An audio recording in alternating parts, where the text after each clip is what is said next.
Welcome to everybody, to our panelists, to our audience. I'm David Shukman. I'm science editor of BBC News. There's an extraordinary amount to discuss. So look, welcome to this event. It's part of the Environmental Frontline series brought to us by Frontline Online. That's hosted by Pranvera Smith, and this event is brought together by Luke Douglas Home of Clear Public Space. So thank you to both of you for organising it all and bringing us together. We've got a fantastic panel. Over to you, Paul. Well, thank you, David. And you've asked us to introduce ourselves. So as you said, I'm Paul Ekins. I'm Professor of Resources and Environmental Policy here at UCL, and I spend a lot of my academic life working on climate and energy issues.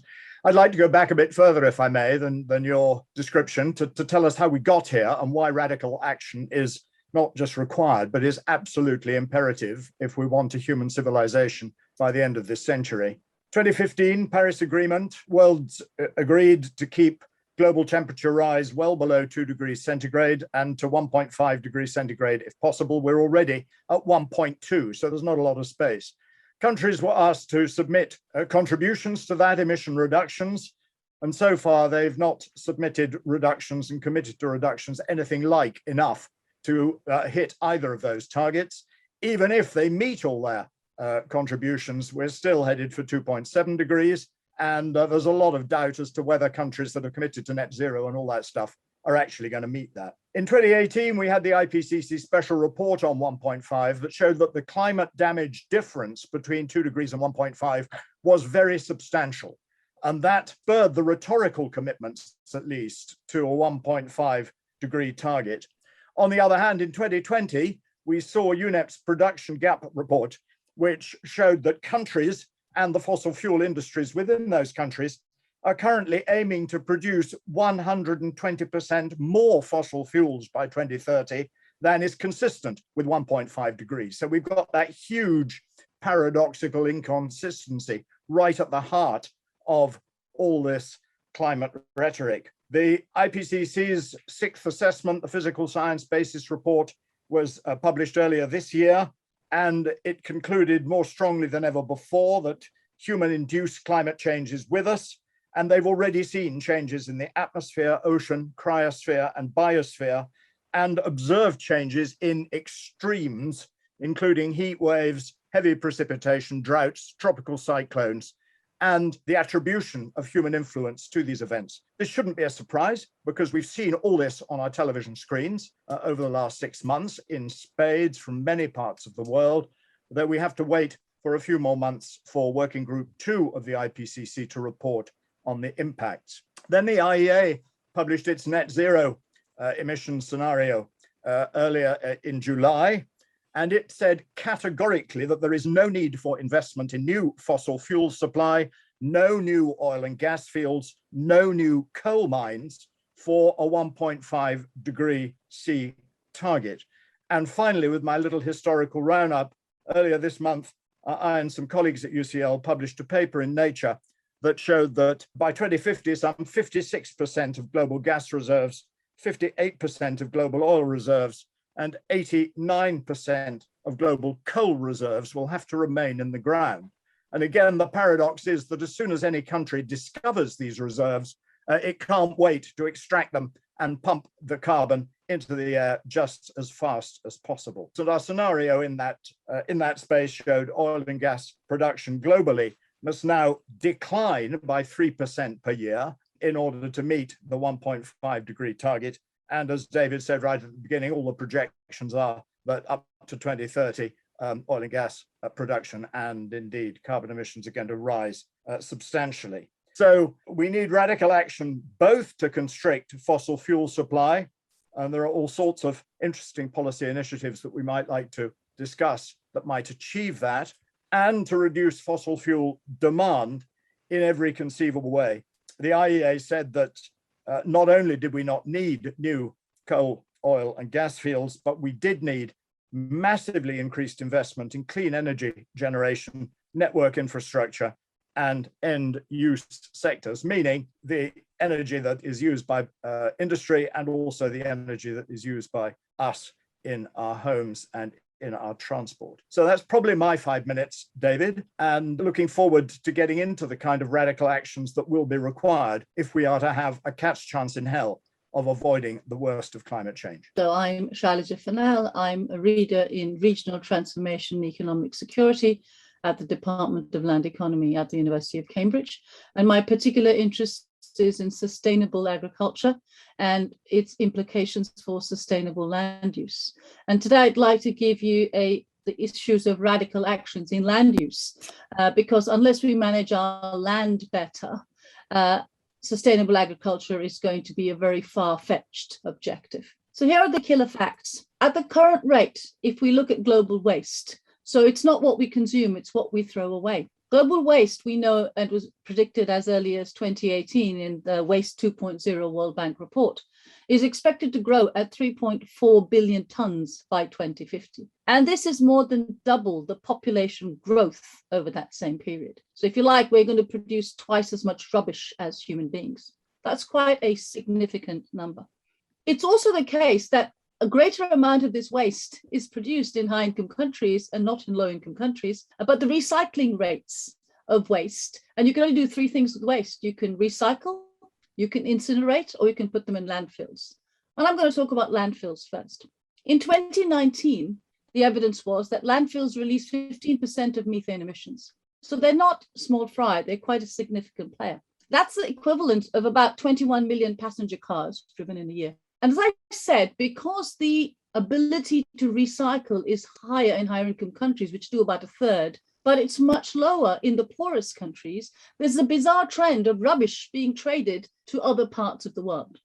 And so till rather recently, high income countries, of which the US is the biggest producer of waste, and the UK, we're much smaller, but we're the second biggest producer of waste in the world. A lot of what we produce, we actually exported to other countries. Of this, the most important parts are the plastics and the cardboards and the other materials. In more recent years, countries have hit back. So China said in 2018, we're not going to accept any more of your plastic. This means that high-income countries, and therefore at COP26, there has to be a very honest conversation about how we're going to reduce plastics globally, and associated with that, how we're going to trade more ethically, because otherwise what we're going to end up is simply moving around the waste rather than reducing the waste. Second, within each of these countries, including countries, for example, India, which recycles a very small part, less than 5% of its waste, at the rate it is producing waste, it will need another city of New Delhi by 2050 as a landfill, not as a city, as a landfill. And that is huge there. So what we are saying is that the incentives are perverse, not only globally, but both in high income and low income countries. And particularly perverse is that a majority of the payment of waste treatment, be it landfill or incineration, or even the tiny bit recycled, is on the taxpayers' costs. Very little is being done by industry. So one of the things that we really need to think about radical change is how globally do we make those accountable? I know we talk about, having brown paper bags rather than plastic, but that's a tiny drop in the ocean. We need significant change in terms of how we manage waste if we are going to improve land use.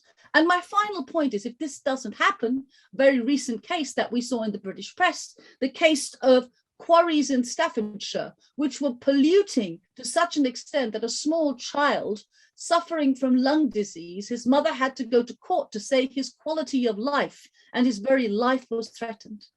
If we think about how significant that is, and the court ruled, and the environmental authority was told it was not taking into regard one child's human rights, this extraordinary expansion in waste is going to affect the human rights of many children who are far less well placed, whose parents will not be able to go to court, in societies that already have a huge number of childhood diseases. And if COP26 was supposed to be about one thing, it was supposed to be about strong sustainability. That's do no harm to the next generation. And I'm sorry, if we don't take this seriously, we will be doing harm. Thank you very much, David, for my 5 minutes. So I'm an environmental engineer. I've been working in industry as an engineer and latterly as a sustainability consultant. I work primarily in the construction sector, construction and property sector. And of course, that sector is responsible for about 40% of the UK's carbon emissions, and it will be a similar figure globally. Now, my sort of participation in this event really comes from the fact that I am an environmental activist, and I am currently a legal activist as well. So I am currently engaged in legal action against the UK government on the matter of waste and climate. And the way that I came to this was that, as I say, I've been working in the corporate sustainability sector in construction for over 20 years. And yet we know that only about 20% of companies have rigorous environmental policies. As Shailaja pointed out, incentives are perverse. What we're asking corporates to do is essentially cut their own throats in order to be more sustainable, in order to reduce carbon emissions. There is a sort of posturing amongst corporates to appear green, whilst also really the incentive is to carry on business as usual and to continue polluting. And any organisation that wants to behave more sustainably, there is a cost associated to that. So the incentives are just completely in the wrong place, and business as usual is incentivised to continue. So I work with corporates to try and find ways in which they can benefit and profit from doing a more sustainable thing. And thankfully, recently we have got, since lockdown, there seems to have been much more of a surge in environmental awareness amongst corporates and activity in the run-up to COP. I think a lot of that is to do with the investment market and actually new rules in the city around requiring transparency over climate impacts on investment funds. And that is really driving now through industry, through economic instruments, actually in this capitalist investment market. It's really driving a refreshed concern into corporates about at least being able to assess their carbon emissions and join this kind of rush to be able to claim that we are net zero. Now, within that, there is an element of greenwash, which we're trying to tackle, but at least it's now happening, a little bit late, but we're getting there. My journey towards becoming a legal activist, though, was because I am currently, and I have been for a long time, campaigning against prolific waste incineration in the UK and in Europe. So a huge proportion of our waste goes to waste incineration. It's a result of the very, very effective landfill tax that was introduced. Instead of diverting waste into reduction, reuse, recycling, primarily it's diverted waste into incineration. And the UK government now, it has various strategies in place. Incineration capacity in the UK is going to more than double over the next 10 years.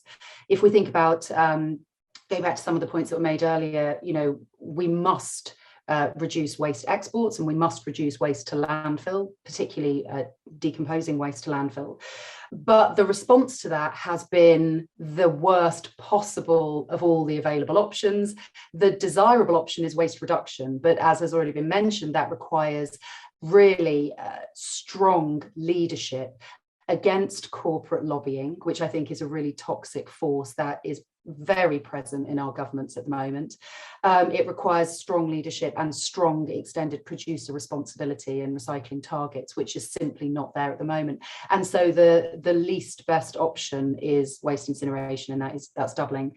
My progression into legal activism came because I had been campaigning against waste incineration. I was constantly getting batted back with greenwash, just constantly the same thing about, incineration is a green solution, it is a part of the circular economy, it is climate friendly, etc., etc., and a total lack of understanding of the science. And at that point, I decided I needed to do more. That being out on the streets with Extinction Rebellion, as I was, trying to make change, I was in a position to be able to do more. And so with a legal team, I took the UK government, the Secretary of State for Bays, to the High Court. And we won a fantastic decision in there, which was that the judge ruled for the first time in an English court that the Paris Agreement demands short-term urgent action, that the government cannot simply kick the can down the road to 2050 with this net zero target, which is sort of unicorns and fairies land. It's simply kicking the can down the road to the next administration. And that was a fantastic step. But we're now going to court again because the government is hiding behind wordplay. In the defence documents in my action in the High Court, they used a very cynical definition of the word limit. So the Climate Change Act in the UK requires the government to put in place policies and schemes that limit greenhouse gas emissions. And the government's lawyers and the Secretary of State used the defence that they put in place a cap for carbon emissions, but the cap was almost 20% higher than any previously recorded UK carbon emissions. And they said that that was putting in place a limit, and therefore they were consistent, behaving consistently with the Act. So I'm going back to court to seek a legal definition of the term limit, because I maintain that if we are required to limit CO2 emissions, that must mean preventing an increase as an absolute minimum. And I feel in the run up to COP, to frame this talk, if governments like the UK, who are boasting about climate ambition and climate action, if governments like this are talking about the developed nations taking leadership in these issues, behind the scenes, they are using really cynical ploys to avoid real meaningful action. And that is the sort of thing that I want all of us, to pay attention to and to start to challenge. And I really want, normal people, I started out not with any knowledge of the law whatsoever, but became so incensed by this hypocrisy that I started, investigating avenues to really rise up and take meaningful action. And this avenue is open to any citizen, and I'd be happy to discuss that later. So, yeah, little introduction to me and what I do, and I'll pass back to you. Thank you, Georgia. And I'm sure we'll hear more about that. Our next panelist is Will Webster, Energy Policy Manager from Oil and Gas UK. I'm aware, Will, that there's been a lot said about the fossil fuel industry so far. You're the only representative on the panel for that industry, but the floor is yours. So I think I'll just describe what we see as the big challenges in reducing CO2 emissions and what we're doing as a sector to help contribute to the issue. We're starting from a position where 70% of primary energy used in the UK is oil and gas, and that's something that will have to be addressed over the coming years and decades. If you look at the Climate Change Committee, that's got to reduce to about 20 or 25%. So we're fully aware of the expectation that oil and gas as used in the UK economy will decline and eventually decline quite significantly. The other challenge I think there is the investment challenge, which I think is the most important one. So we've got to go from a situation where the energy sector invests around 20 billion a year in equipment, plant, etc., networks, power stations, etc., to something like 50 billion. So that includes probably the bulk of that being in renewables. It's also things like carbon capture, and it's also things like biomass and changes to behaviour and insulation and all those things. So the biggest challenge that we have actually is the investment challenge. I think as far as our sector is concerned, we see that more as an opportunity than as a threat. So we recently had a study done by our regulator, the Oil and Gas Authority. So around 60% of the CO2 reductions are going to be from offshore facilities. So chiefly offshore wind, fixed and floating, things like carbon capture, and then also hydrogen production from renewables. All of those things are actually things that the oil and gas sector is really good at. So managing big projects offshore, looking after assets offshore, and raising the capital to do these kind of big projects. So I think what you're already seeing, and there's going to be a heck of a lot more of this, is companies realigning their investment portfolios around this kind of investment opportunity. So I think things will generally evolve. Our regulator, the Oil and Gas Authority, recently rewrote all of its main strategic document, which governs how it regulates the sector. So it's given itself, and it was approved by Parliament in February, it's given itself a role in encouraging the sector to reduce its own direct emissions. So things like methane emissions, which we're already very low at compared to globally, but also CO2 emissions from power generation offshore, which is the main direct emissions from oil and gas production. So there's a lot of pressure coming from the regulator on us to reduce emissions, and there are various projects in hand to try and achieve that. And then I think the other bits that we've been talking to government about are the new frameworks for carbon capture and storage and hydrogen, which are part of the Prime Minister's 10-point plan, and which will play a fairly significant role, I think, in the pathway towards net zero. So those are all of the contributions and opportunities we are hoping to contribute to. I think as far as the kind of IEA report and the supply-demand balance goes, I mean, I think we kind of agreed with 90% of the IEA report because it pretty much highlighted the investment challenge significantly. I think as far as, supply and demand of oil and gas within the UK, we're doing a kind of real life experiment at the moment. So if you have supply reductions going faster than demand, that generally results in higher prices, and that's what we're seeing today. And I think the other issue is if you concentrate oil and gas resources in an ever smaller number of countries and producers, that's going to push up prices as well. So we used to talk about the trilemma of environmental affordability and security of supply. I think we see it a bit more as this kind of quite a narrow pathway, managing this transition so that it achieves what we want it to do, but also delivers what's required for consumers, the economy, businesses, etc. And also the jobs that are all associated with that is a very narrow pathway. And, we feel that, making very precipitous changes and abrupt decisions about whether you continue with oil and gas production actually damages the transition because you'll lose public support for what people are trying to do. So what we've tried to set out is, how you get down that fairly narrow path. And that does involve, in our opinion, more production and more exploration as well in the UK. So that's pretty much how we see it. We're fully bought into both the 2050 target and also the interim targets. So 68% by 2030, I think it is. And for us, it's the investment challenge that's needed to get there, which is the thing that we should be concentrating on. Thank you very much indeed. As you might have noticed, the observant of you, I've had to move positions. I had our Wi-Fi booster crashed. Will, I missed the beginning of your presentation. Just to clarify something, you accept as an industry the 68% target by 2030? 100%. Okay, well, we can come back to that. Thank you very much indeed. And last but not least, Jeevan Vasagar, Environment Editor of the Bureau of Investigative Journalism. I think, if I'm right, it's getting into the environment is a fairly new angle for the Bureau, which has made itself famous for many other investigations in other kind of areas. But Jeevan, over to you. Thanks very much, David. So I'm Jeevan Vasagar. I'm Environment Editor of the Bureau of Investigative Journalism. I'll speak briefly about who we are and give a sort of lightning tour of what we do on the environment. So we're a not-for-profit based in London with a global remit. Our focus is entirely on investigative journalism. So we're here to expose wrongdoing, to discover new facts, to ask questions sort of in the public interest, basically. We don't really have policy positions where we're not a party or a campaign group. We don't have campaign demands, but we do have a sort of context for our journalism. And I'll say briefly really what that context is. For our environment team, there are a few different strands, but the core that I want to talk about tonight is industrial farming and its impact on climate change.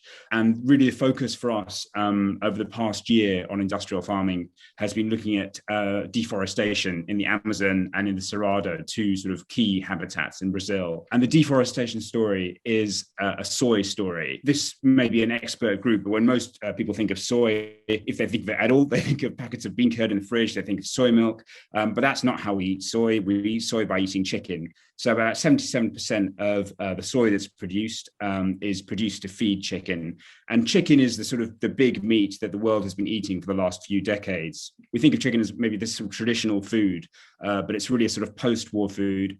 And the story of chicken is a story of intense industrial farming powered by antibiotics and powered by feeds like soy. And in order to produce the amount of soy that we need to produce the amount of meat that we want, we're sort of ravaging natural environments and sort of deforesting the Amazon at this sort of vast rate. So that's really been the focus of our journalism. And what we've done is trace some of the links between the farmers out in the Amazon who are responsible for this damage, responsible for the deforestation, looking at the big agricultural businesses, the big intermediary companies, giant companies that almost nobody has heard of, businesses like Cargill and JBS, who are buying from these suppliers, and then tracing the chain all the way through to the supermarkets, to Sainsbury's, Tesco's, Nando's, McDonald's, fast food outlets like this, where it's coming to consumers, and mapping it all the way through the system. The question with meat is a really, really sensitive one, I think. So if you compare it with energy, I think it's sort of, in some ways, in a very crude way, reasonably straightforward, what we want to do with fossil fuels. We want ultimately to keep them in the ground. We want to look for other sources of energy. With food, we clearly don't want to stop eating. We don't want to stop eating meat. But what we need to do is find alternatives, think about where our meat comes from, and think about how the hunger for meat is driving deforestation. And this is also a story about inequality for us. So Europeans eat about double the amount of protein they need to be eating to be healthy. In the US, it's very similar. People in other parts of the world are eating much less protein than they should do. They want to eat more. They legitimately want to eat more. So we're in a world where we're going to have to think about rebalancing resources, where those resources are directed, and how we do that in a sustainable way. The question of how we fix this is sort of beyond us as journalists. That's for other people to answer. But I think it's going to be a really, really sticky problem. And you saw some indication of that very recently when there was talk about a meat tax in the UK. And the government very, very quickly put out a story, I think, in The Sun, saying that just wasn't going to happen. We're not going to come for your burgers. So this is going to be a sort of a big political fight, but one that we really, really need to have and really need to think about. And I'll end there. Thank you very much, Jeevan, and to all of you for so clearly laying out some really key elements of context there about your own work and where we are now, what needs to be done. Let's drill into the latter bit of that straight away. I mean, if the theme of the evening is radical action, Paul Ekins, you've touched on some of what's needed, but I mean, perhaps you could take us through first specifics in really pragmatic terms of, let's say, the top three things that you think would get us on the right pathway, with COP26 in mind, obviously. Thanks, David. I'm an economist, so I'm sure it won't surprise anyone that one of my top three would definitely be a carbon tax, and the proposals for carbon taxation that have been made for many, many years. I actually was one of the European Commission's advisors when it was trying to introduce a carbon energy tax in the early 1990s, before it even thought of its emission trading system. But it suffers from exactly what Jeevan has been talking about with the meat tax, that everyone thinks it's a good idea until governments actually propose it. And then even those who say they care about climate change suddenly acquire a concern for poor people, which they've never formally showed, and say, well, it will have a bad effect on poor people, as if there are no ways of compensating poor people through such things as warm home discounts for that. I mean, as we know, rich people actually consume much more carbon than poor people. So it would be a very progressive tax, provided you use the revenues to compensate the lower income people. And I've done academic studies till they come out of my ears on all that stuff. But government so far has been deaf to it. UK is not bad, actually. Compared to some countries, we do have a carbon tax supplementing the EU ETS on fossil fuel power generation, and that had a huge impact on driving coal out of our power generation mix. But there's all sorts of stuff which escapes the carbon tax. So that's number one. Number two, on the demand side, is very much the most difficult, is actually getting people to insulate their homes and change their heating systems. I bet a penny to a pound that we all have gas boilers in our homes or flats, and they've all got to go. By 2040, they've all got to go. And that's one generation of gas boilers, because they last about 15 years. At the moment, we haven't a clue how to do that. We haven't a clue how to insulate the homes so that we can heat them more efficiently. And we haven't a clue about heat pumps. And most importantly, the guys who drive around in white vans don't know how to install heat pumps.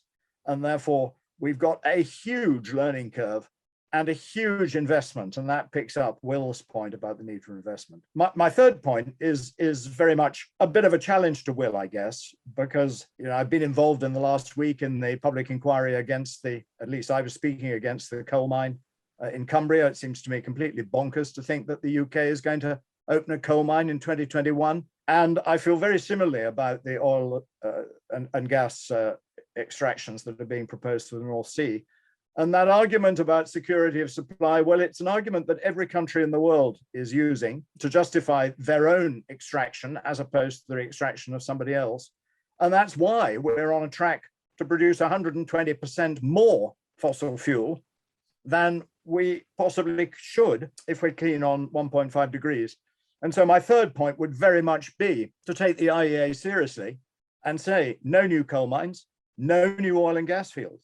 And that will, of course, mean that the maximum economic recovery policy of the government on the North Sea is going to have to change. But then in a 1.5 degree world, if everybody produced their maximum economic recovery from all the oil and gas that they have in the ground, well, we'll fry many times over.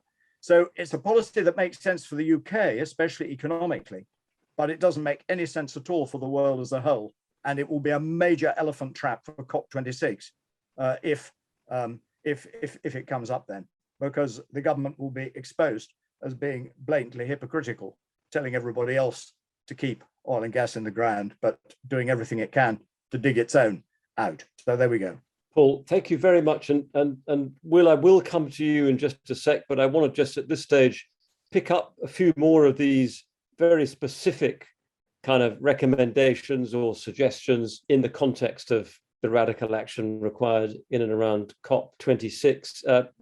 Shailaja, would you take forward your remarks about waste? I mean, specifically, what would you like to see by way of radical action on that front to avoid this second New Delhi-sized landfill site, which I can't stop thinking about? Perhaps, and I mean, obviously your thinking is global, but I wouldn't mind also hearing a suggestion, a recommendation that might be UK specific. So when I said the UK is the second biggest producer of waste, I meant specifically plastic waste. Right. So we are particularly bad at plastic. And there's something quite important to think about plastic, because recycling of plastic is not easy. So the dry recyclables, that category is plastic, paper, cardboard, metal, and glass.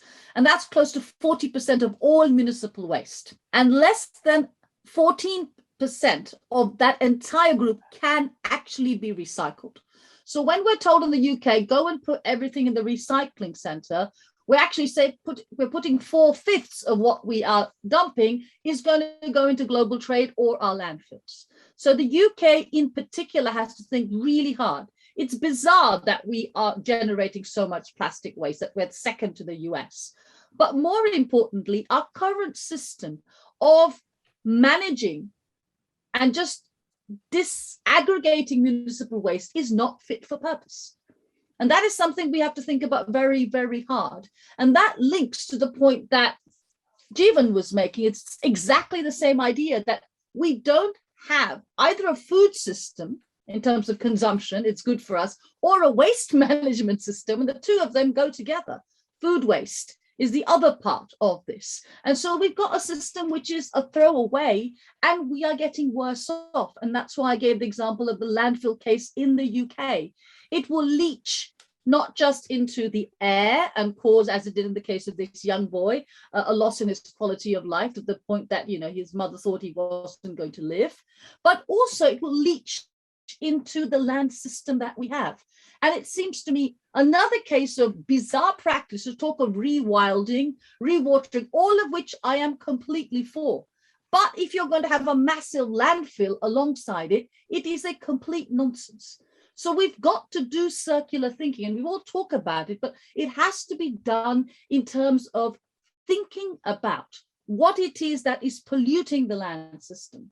And as Georgia said, that if we can't incinerate it, and we shouldn't be incinerating it, we've got to do a fundamental rethink on what gets sorted and how do we manage it. Some very exciting new technologies in terms of thinking about this, and maybe Will can talk more about what industry could do with the right kind of incentives. But that's my biggest concern. The UK punches above its weight in terms of waste manufacture, but we are not very honest. So even the plastic that we send outside to other countries, be it to, now we have the prior consent principle now in place. So countries have to say whether they want to, and China said no, India or Turkey, but the quality of what goes out, you can open those containers, supposed to have paper or plastic, they have human refuse in them. So we are not being an honest broker, and we are not doing clean trade. So I really would think, both in terms of managing types of waste in the UK, but having a much more thought-provoking discussion of how we manage national trade in international trade. Just to be clear, and that is fascinating, that obviously, I mean, I'm not aware of waste and these issues being particularly on the agenda at COP26, but no. You're arguing, as Georgia is, that actually they kind of need to be part of the thinking that's going on there. Georgia, do you want to just pick this up? I mean, so, okay, you're saying, obviously we're here and we don't want to landfill, we don't want to incinerate, we don't want to export. Just give me the radical plan that you're calling for.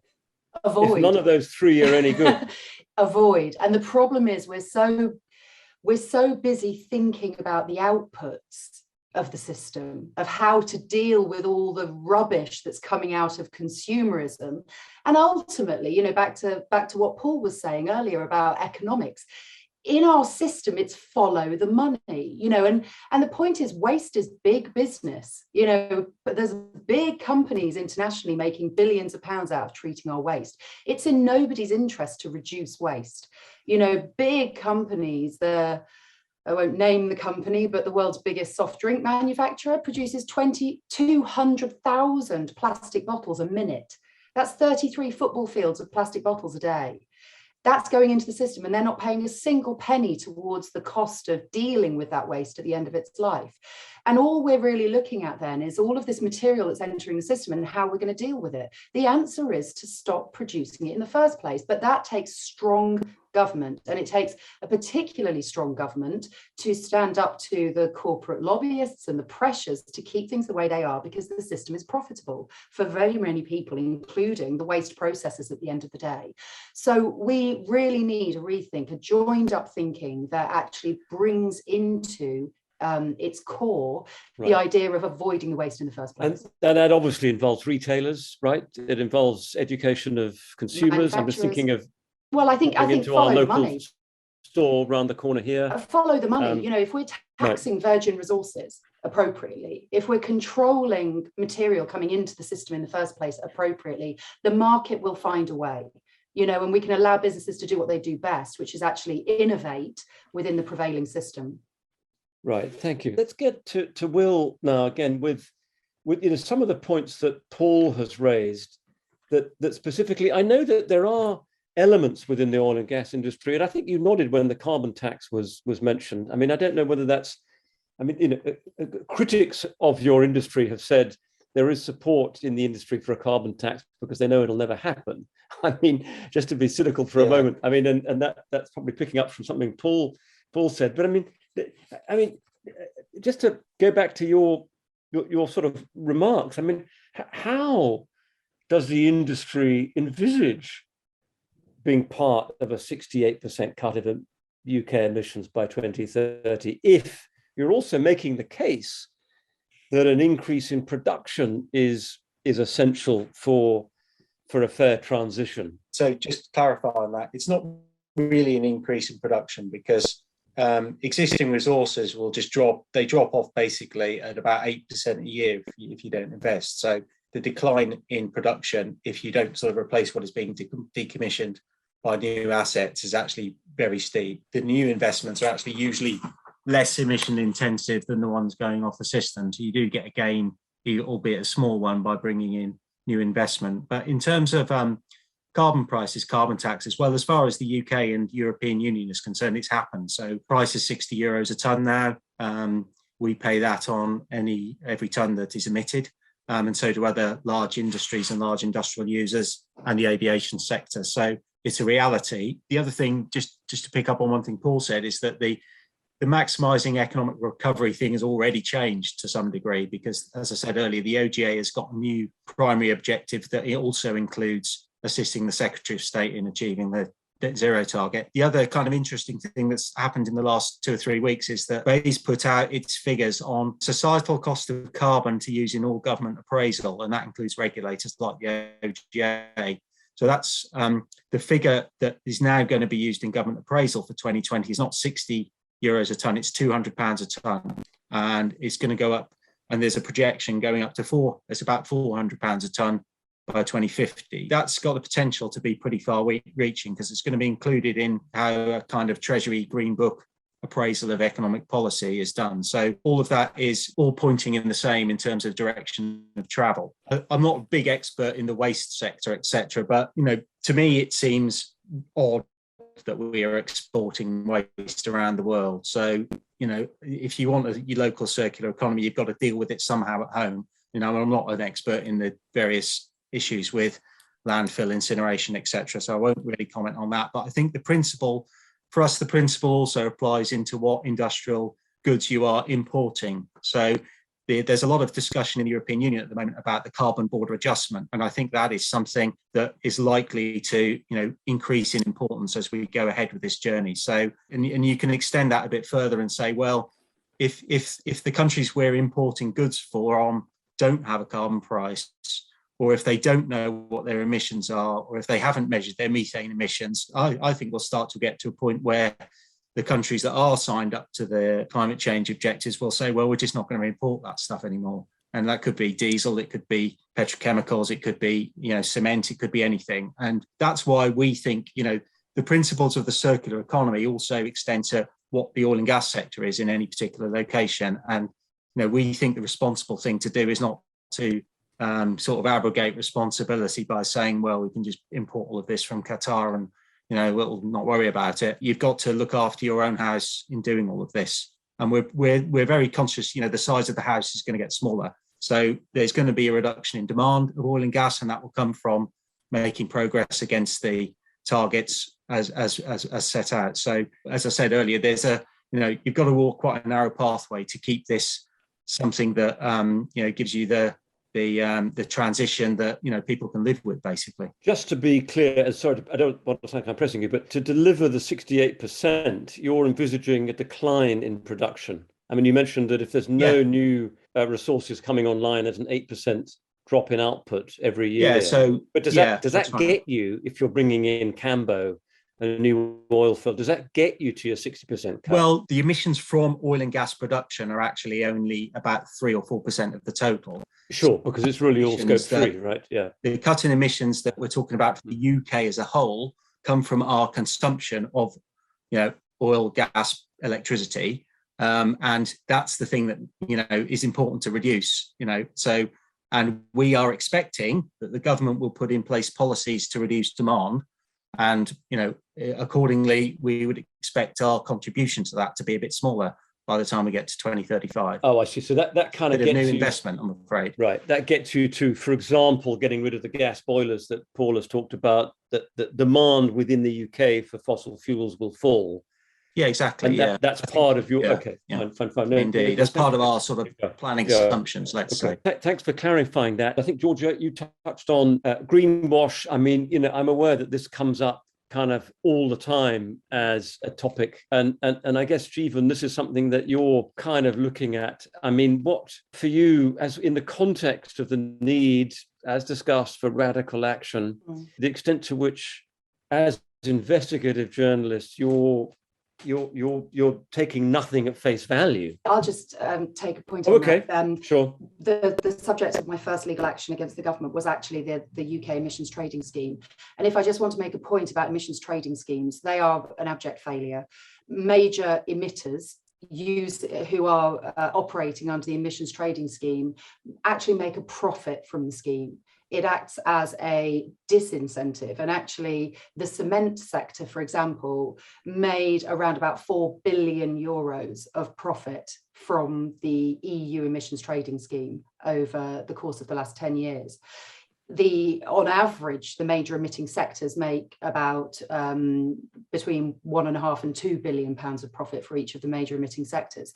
So these systems do not work. They're essentially bureaucratic systems. But sorry, you're arguing that they're making those profits while not reducing emissions? Yes. I mean, are they not achieving what they're designed to do, as your case? Well, what's actually happening is they do actually reduce emissions. They're partially reducing emissions through technological advancements, but actually the system itself works incredibly well for them because they get a certain amount of free allowance, which they trade.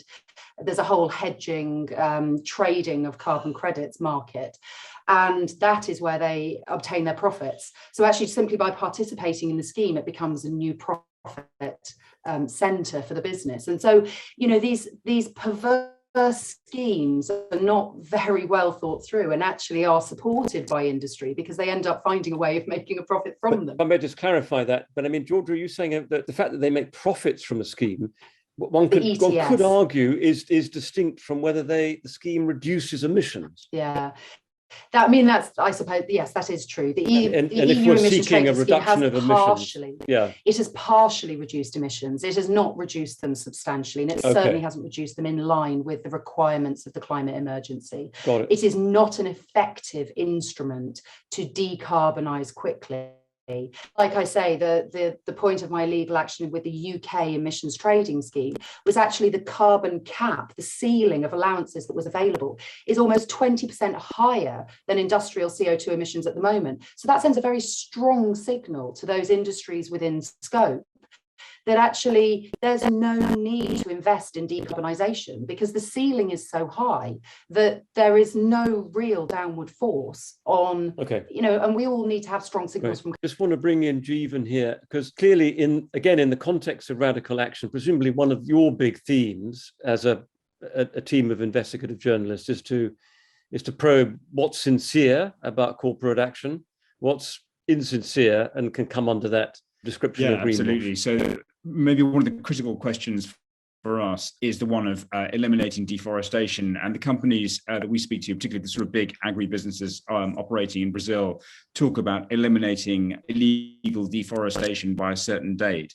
And there are two things that sort of often kind of, in our reporting have sort of been recurrent features really of that, two or three things. One of them is that the date often keeps creeping. So it'll sort of creep backwards, further and further. You arrive at 2021 and it's sort of gone back to 2025. But sorry, just on that, I mean, there was a moratorium, wasn't there, that I think Greenpeace helped to broker back in 2006. I reported on it, involving the four biggest buyers of soya in the Amazon. Yeah.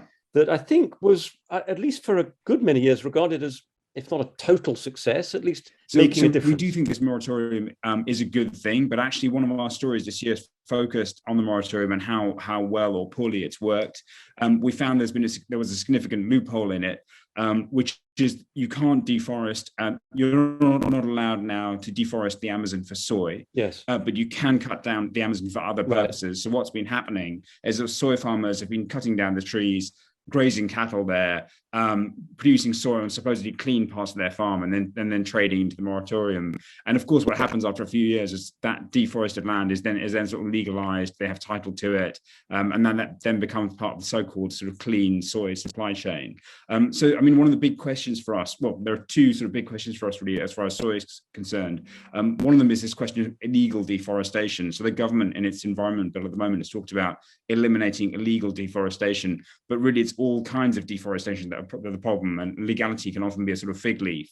And the other is the question of the sort of mixing of clean and dirty soy, because this is such a fungible commodity, and it can be very, very hard to know, whether the soy that arrives in the UK that is supposedly sustainable, where exactly this is from.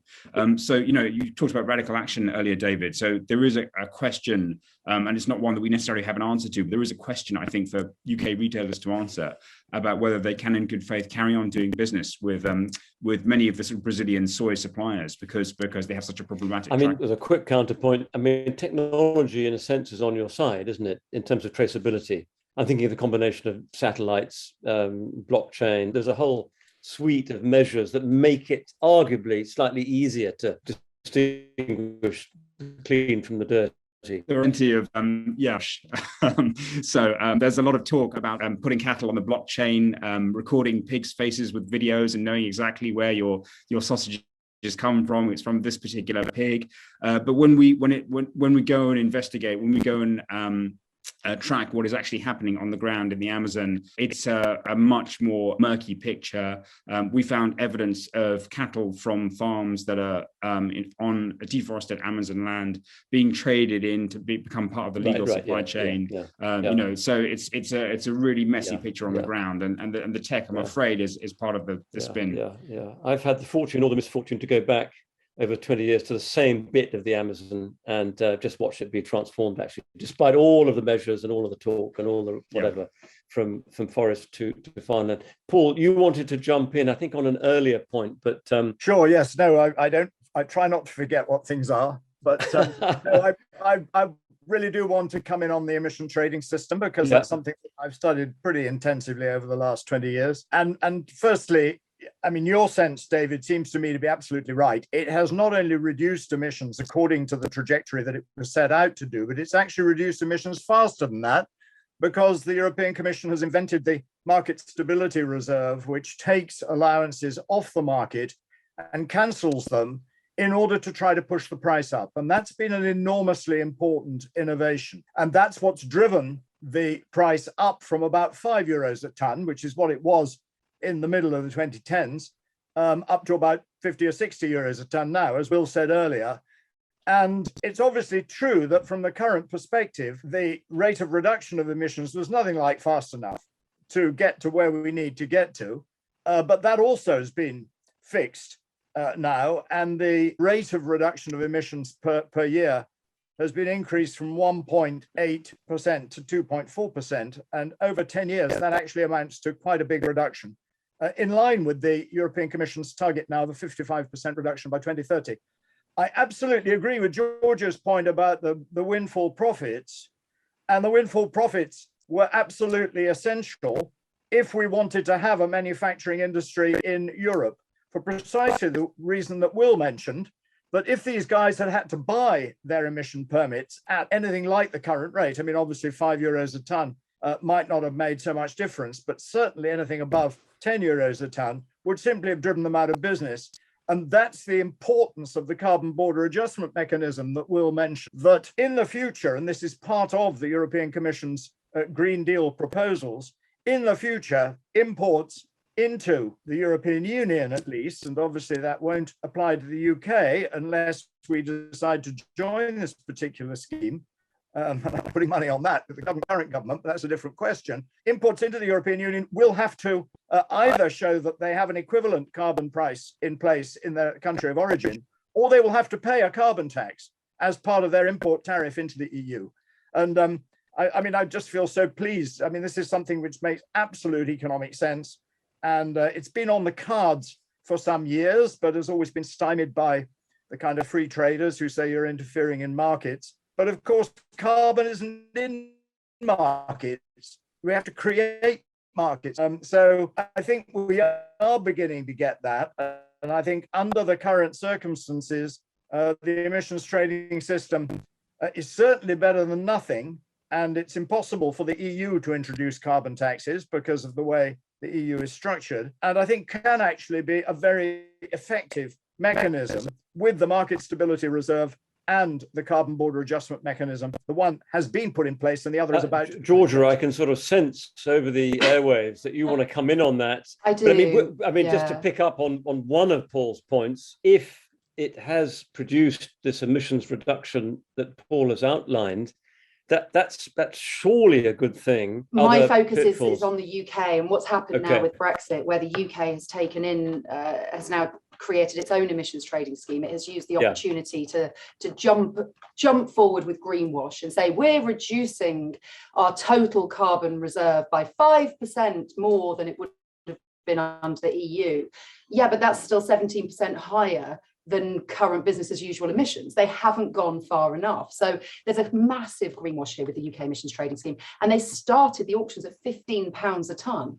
So, and they did that deliberately. I've seen ministerial correspondence as part of my legal action. They deliberately priced it at a point where it would benefit UK industry, it would smooth the transition.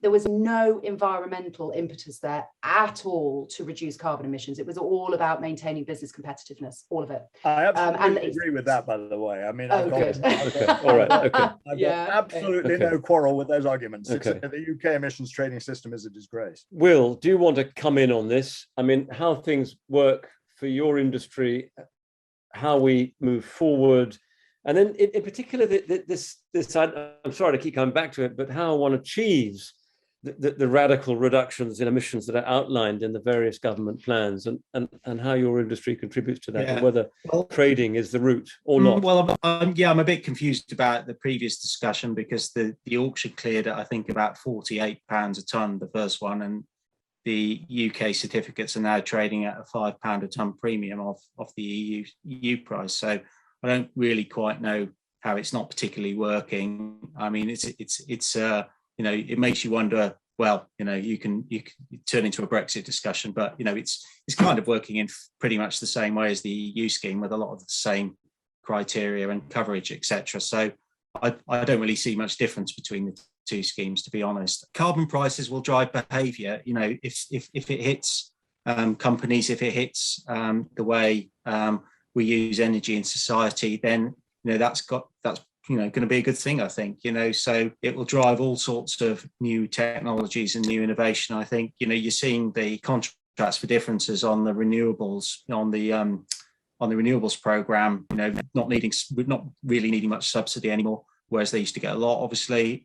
So I think it's a positive thing all around to have a carbon price that at least starts to reflect the cost of the effect it's having. It might not be ideal, but I think it's really a start. Whether people like the scheme or not, I mean, the EU sees it as the central tool to reduce emissions and get to the 55% reduction. I know there's a discussion in the second half of this year around how quickly the UK trajectory will come down. I think there's going to be a consultation on that in the second half of this year. So we'll see how that comes out, and whether it delivers this 5% better than the EU scheme, which was definitely the boast at the time that the UK scheme was launched. So I think we'll see how that one comes out. But just to get the numbers straight in my head, what price would drive radical change in the industry?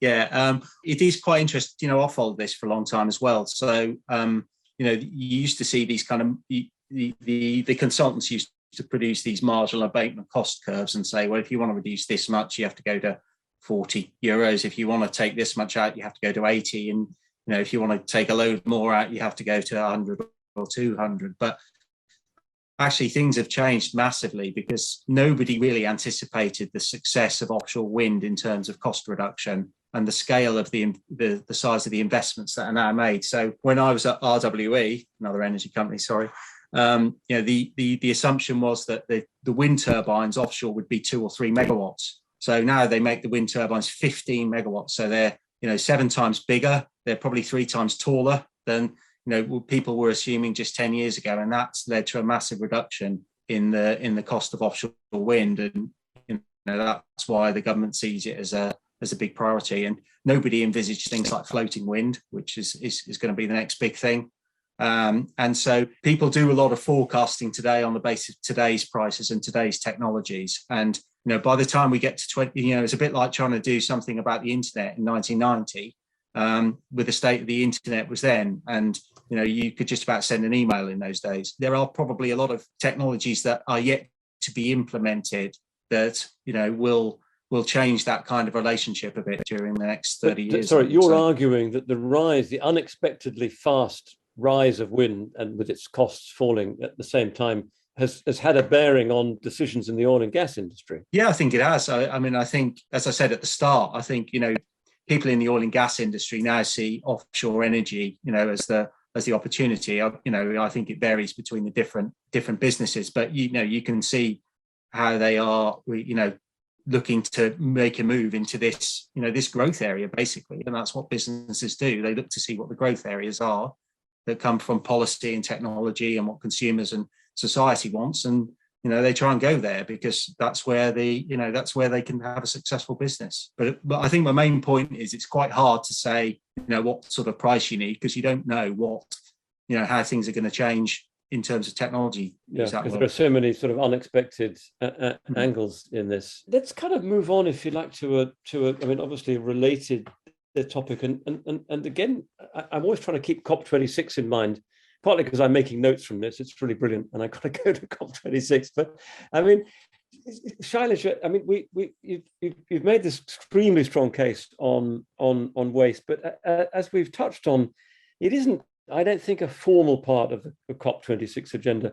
In what way then would you like to see it either sort of creep into the discussions, or be forced in, or in some way get addressed in a way that's meaningful in your terms? I mean, you've made the point that the methane belching off landfill. Actually, I filmed that, and it's quite a sort of a striking process to think of how much gas is coming off in that way. But how do you see that kind of angle getting folded into what's going to happen in Glasgow? It's a really good point, David. I'll give you 2 ways it can come in. One is, we now know that with the forest fires that we've had blazing, that when a forest fire has hit an underground or landfill area, it blazes much more rapidly, because there's this powder keg, if you like, of methane, which is about to explode. So if you're thinking as the temperature rises, there can be combustion without any interference by human, I haven't that heard of that. Cause a fire. Okay, is that where's that happened? That's in Australia, so that's where they're very concerned.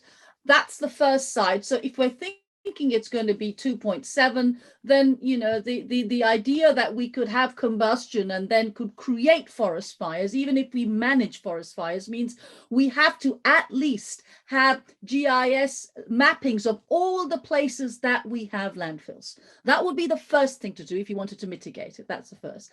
The second is landfills vary hugely, and we have very poor estimates of the actual emissions of a range of gases, in addition to all the pollution that in the waterways.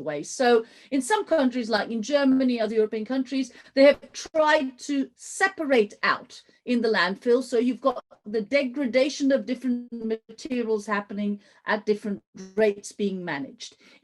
If you dump them all together, then you have a landfill that will degrade and become compost or other systems. So under landfill policy that different countries have, and they all say they have landfill policies and they are recycling, there's a huge range. And so if countries decided to talk about, landfill and its potential danger, we're not even talking with the same set of parameters. And that to me is the iceberg below the water, and the one above is the spontaneous combustion aspect. And so there are two sides that I would have thought that if COP26 is about laying out what we're going to do going forward, we need to think about. But the other point is we don't really have even the estimate of the World Bank of 2050. We're going to double the amount of the waste, and it's going to be faster than the rate of population growth. It's not based on any knowledge about how this would work with, for example, Will's point about industry or Paul's point about tax. I don't think a plastic tax at the end where the consumer is going to pay 5p for a plastic bag is even scratching the surface. If you're going to think about it, you've got to think about what are the implications of that, whatever big vat going into the land, just like we had David Attenborough talking about plastics going into the ocean. We need to think about it in the same sense, because that landfill plastic will also find its way into the ocean. And we have got no idea. So at one level, we need to do complex studies of how landfills are managed. But another, which is much easier, the first part, identify every landfill that we've got. And going forward, all the new landfills that we're going to build. That's really clear. And I just want to pick up a question that's come up from our audience, James Hewitt. Well, he says it's not really a question, more of a statement, but he brings up the topic of carbon capture and storage, and that it's failed and the storage can't be guaranteed. And I mean, I know from previous COPs, whether it's formally on the agenda or not, it always seems to be talked about. And I'm wondering whether we might just kick that around just very briefly. I mean, well, I know it's something that in the broadly the fossil fuel industries have been looking at for many, many years. The criticism is that they've never thrown serious money at the problem, and they've waited for governments to stump up for cash, and that's never really happened properly. And none of these systems have really either paid their way or proved their worth on an industrial scale. But I mean, how alive in your discussions, in your world, is carbon capture, bearing in mind, the patchy track record to date? Thanks, David. Well, every single independent agency, whether it's the IEA, whether it's the Climate Change Committee or anyone else, thinks that CCS is totally and absolutely essential. And we agree. In terms of where the track record so far, I think what we're talking about is actually a massive step change from the projects that have been done to date to the future ones. What we are moving Sorry, towards... just to jump in, do those future ones happen on a timescale that helps deliver 2030? Because it seems to me that there's a disconnect there. The plan is for up to 4 cluster projects, which are going to be capturing industrial emissions in the UK. Okay. Taking by 2030 and taking around 10 million tonnes of CO2 per year and injecting it into either depleted oil and gas fields or saline aquifers. And I think the difference between the future vision for CCS and the past is that the industry will be, one that is an industry in its own right, and almost like a carbon management service. So, taking the emissions from industrial production and putting them out of the atmosphere, up to 2 kilometers below the surface. The one important thing to note is that carbon capture itself will be covered by the emission trading scheme. So if there is any release of CO2, then the people who are operating those sites will themselves then have to pay the carbon tax or the carbon price. So there's going to be a lot more emphasis on making sure the projects are successful. Mm-hmm. I think I dispute the fact that, I think some projects have probably gone better than others, and I don't know all of them, but, there are certainly good examples of, some of the earlier CCS projects that are a good model to go forward with. But I think the point is, until now, it's kind of been, I think it's probably fair to say it's been treated as a bit of a Cinderella or an afterthought. But in the future, it will be considered a key part of national infrastructure, that there's a route to dispose of CO2 emissions, and for that to make its required contribution to the objective of dealing with emissions. Okay, and I just wondering whether Paul has a perspective on that as an economist, whether you ever see it making economic sense. Well, it's an end-of-pipe solution, and end-of-pipe solutions are always more expensive than non-end-of-pipe solutions, sort of integrated solutions, if you like. I think Will's absolutely right that if we can't make it work, and in particular, if we can't make it work with bioenergy, which appears in all these models enormously, to give us negative emissions, then we can kiss goodbye to 2 degrees, not just 1.5, because all the models that I work with suggest that by the middle of the century, you're actually capturing from the atmosphere through woody biomass 10 gigatons of carbon dioxide. That's billion tons a year. And the scale of that is simply mind-boggling compared with where we are at the moment, where a reasonably large carbon capture and storage facility, such as you've got in the North Sea and the Sleipner field, for example, captures 1 million tons per year. So you've got to go from 1 million to 10 billion over the period of 20 or 30 years. And again, the investment that would be required for that, not just in the carbon capture infrastructure, and obviously there's pipes and compressors and all sorts of stuff to go in there, but also in actually growing the trees and trying to ensure that you don't do damage to agriculture or biodiversity at the same time, is a simply monumental challenge. And that's why quite a few analysts have actually called all these numbers la-la land, because there's no conceivable way that we're actually going to deliver them. And I think your point, David, is very good about the 2030 timescale, because this is big infrastructure. And while we could certainly deliver a few Sleipner-sized fields by 2030, 1 million tons a year kind of stuff, at a global level, it's not going to make a significant contribution to getting the 40 to 50% reductions in fossil fuel emissions that we need to stick on track for anything like a 1.5 degree.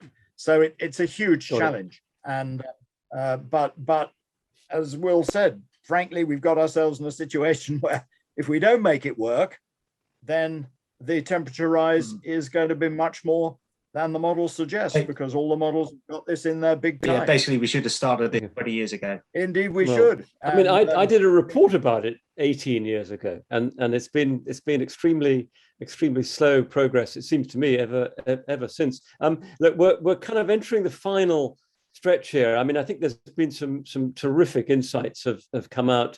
Just to touch on a few of the questions Ray Lancashire asking, actually, which I keep puzzling over: how is there a shortage of CO2 in the country when we're creating so much? That Nicholas Travassus Valdea, carbon capture and storage is prohibitively expensive and marginal success. Well, we've touched on that. A couple of questions have been brought up about, the inevitable perpetual chasing of growth, whether the capitalist model itself is still fit for purpose.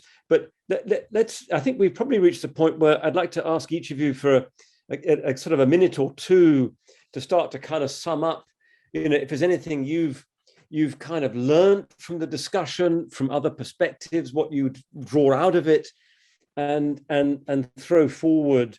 And I know there's another one of these sessions planned post-COP, and perhaps put yourself in your shoes. I don't know who they'll ask us back, who will be asked back, but whoever it is, put yourself in the shoes of a panelist or a moderator or whatever, asked back on November the 25th, and kind of what you'd hope to see and be talking about at that point. Let's just, Paul, you were the previous speaker, so now I'm going to go, I think, first to Jeevan. Jeevan, give us a minute or two to sum up your perspective, how you feel things have gone, what you're looking forward to. Thanks, David. So just on food, which is our focus. I mean, I guess the sort of two, we spoke at the beginning about radical change, and I think the sort of two areas in which, we feel that we as a society need some kind of radical change are, firstly, with the consumers, to think about kind of what we eat and how to drive some kind of systemic change across what we eat in a far greater mix of proteins, and putting much less of a burden on foods like chicken, which have such a kind of high sort of demand on the environment. And the other area, the other sector where we really need to kind of think about change is from retailers, because they have such enormous power in this country, the supermarkets in particular, and thinking about what they can do to eliminate soy from their supply chains. But there's also an observation I want to make really about the whole discussion tonight, which is, and it is, it's a thought rather than a conclusion. It's just that, it's incredibly gloomy, isn't it? We've had, these cities of rubbish and, these sort of projections of sort of disaster, really. So there's a really big challenge, I think, in front of politicians and in front of journalists and in front of everybody else who's interested in the national conversation at COP, to think about how to make this urgent, how to give people a sense of mission, how to make people feel optimistic about some of the changes that are going to be needed. Because we do need radical change. We need to sell it to people. Absolutely. Will, I saw you'd left the frame, but you're now back. Give us a minute or two. I see the clock is ticking. And maybe picking up Jeevan's point about, is there anything to be optimistic about? One of the things to think about is that we've gone through the kind of, a bit of a transition. So we've got out of coal, obviously, and we've done the coal gas switch. And, we've got to look to, when we're discussing in COP with, places like China, India, Southeast Asia, etc. I think that's kind of, what they probably need to go through first, and then you go through they can also do a bit the transition of renewables, I think, at the same time, whereas we've kind of done it sequentially. So I think it's a big ask actually to make of the other regions of the world to do several things at once. So but I do I hope and sense that there is a bit of a recognition in across the rest of the world, and the US as well, by the way. Sorry, we've gone not particularly fast, but we've gone faster than quite a lot of other areas, and I hope to some degree we can show the way in terms of how different technologies will be applied. And I think what we in actually the EU as well are trying to do is to demonstrate that it's feasible to decarbonize without completely damaging the economy standard. If we show it, if we try and do it and it's not successful, then they won't, quite frankly. So got it. Okay. Georgia, a final minute. What you're looking forward to? Oh gosh, right. Well, I'm going to be there. I'm a COP pass holder, so it's my first COP. I'm quite excited to be there and see it, although I have to say I have quite low hopes about what's actually going to be achieved there, sadly. What I want to see at COP, so I've been campaigning with an amazing group of women called She Changes Climate to try and get greater diversity at the top table, and I feel like we cannot continue talking about global solutions with a very small homogeneous decided, and I feel like we need more diversity. We need to really properly include those from the global south, and we need proper gender diversity as well, and that fundamentally would change the conversation. I believe we're not even succeeding in that, so I think that would be a really great thing to see going forwards. I'd like to see in COP27 that we have a female lead in climate champion. That's one key thing. The other thing I think about is we talk a lot about energy sources. I would like to see a lot more talk about resource efficiency, because we are using a lot of stuff. We're producing a lot of waste. The resources that we have should be staying in the ground And we should be seeing our cities as mines, as places where we should be reusing all the stuff that we've already created. So I'd like to see mandatory things like insulation of buildings, much better energy efficiency of new buildings, of existing building stock. I think you've done. I can talk forever. we all can, and it's fascinating stuff. But I want to give two more panelists a quick final shot. Shailaja, look, cast ahead. So what I really like to see the conversation about waste coming in through new waste infrastructure investments. We really need to think about this. It can't be a throwaway. A circular economy will not function unless we do that. And in particular, I'd like to link it to the point that Jeevan made. Eat smart, throw away less. And when we throw away, we monitor it. Thank you, Paul. You kicked us off. Give us a final thought on. I guess. Well, let's just do this. Let's pick up a point that Jeevan made. What would cheer you up if it happened at COP26? Well, I mean, I'm not saying you're gloomy. I'm just wondering what would inspire you. I'm actually angry because we know what to do. We actually know what to do. That's one thing we have learned over the last 20 or 30 years is what to do. What we are not willing to do is make the desirable and the sustainable economically possible. And we don't do that by not using pricing mechanisms, anything like enough. A paper I published last year showed that the average global carbon price is negative. The average, so let me tell you that as we come into COP26, the average global carbon price is negative because of the subsidies to fossil fuels in many countries that still exist. We can't even pretend that we're taking climate change seriously under circumstances like that. Those fascinating comments in the questions there, about can capitalism cope with this stuff? Obviously, totally free market capitalism cannot, because we've got to get these issues into pricing, and we will need much more regulation than we've had in the past. We don't even bother in this country to see that the houses we built are built according to the regulations that are in practice, with the result that they're not. So that all the new houses we've got are much less energy efficient than they should be, and they will need to be refurbished and retrofitted in order to be fit for purpose. So we need more regulation in order to get this going, and we need prices that will push the economy in the right direction. Under those circumstances, we can do it. But unfortunately, we're still a long way from implementing that. Thank you very much indeed. Look, we're right on 8:30. I think Luke and Pranvera said we needed to end on the nail. It's been fascinating. I mean, huge thanks to all of you, to everyone who sent in questions, everyone who's been listening. Look, there's Luke applauding, which is a very good sign, and a happy organizer. I've taken copious notes. I'll be at COP. I'll be chasing up some of your stories. A huge thanks to the organizers, to all our panelists, to the audience, and well, let's regroup and see where we go in a month's time or so. Thank you all very much indeed. All right, take care. Enjoy the rest of your evening. Thank you. Take Bye. Bye bye.